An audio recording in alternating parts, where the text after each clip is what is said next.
আজকে আমাদের ছাদ বাগানে কতগুলো হনুমান এসেছে। আমি তো প্রথমে ভেবেছিলাম দুটো কি তিনটে, পরে তো দেখি প্রায় 10-12টা হনুমান। এত হনুমান এর আগে আমি কখনো দেখিনি। আমি বাসায় ছিলাম না, আমার ছোটো ভাই ভিডিওটা করেছে।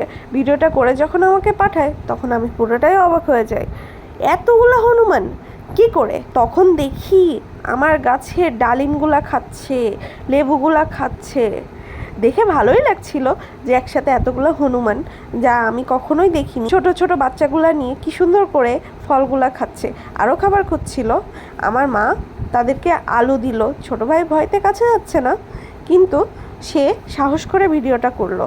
দেখে খুব দারুণ লাগছে, দেখুন। তাই ভাবলাম যে আপনাদের সাথে একটু শেয়ার করি। আবারও ছোট ভাই অনেকগুলো আলু নিয়ে আসলো। এই যে একটা আলু চেলে দিচ্ছে, এই যে আরেকটা খাচ্ছে, এই যে ও হাতে করে আলুগুলো নিয়ে যাচ্ছে যে এনে খা। কি করবে বলুন, এত খাবারের অভাব যে ওদেরকে পর্যাপ্ত খাবারই দিতে পারিনি। আরও কি কি খাবে, কিন্তু এখন তো বাইরে গিয়ে বা বাজারে গিয়ে খাবার আনা সম্ভব না। তাই অনেকগুলো আলু দিল। সবজি অবশ্য ছিল না, কিন্তু কোন সবজি খাবে তার তো কোনো ঠিক নাই। ওই জন্য ও হাতে করে দেখুন যে আপনার আলুগুলা দিচ্ছে।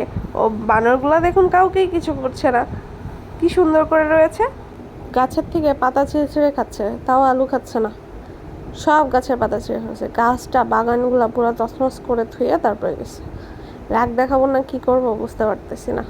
অবশ্য আমার বড়ে বানরগুলো সামনে বসে দিলে ভালোই হতো, মাথার চুলগুলা টেনে টেনে ছিঁড়তো আর উগুন বেছে বেছে খাইতো, বেশ মজাই হতো। দিব নাকি ছেড়ে, কি বলেন আপনারা? বানর তো বানরের মতোই লাফাবে না এদিক সেদিক করে। হ্যাঁ, আর আমাকে বানাই দিছে হনুমান, ওর কি বলতে মন চায়।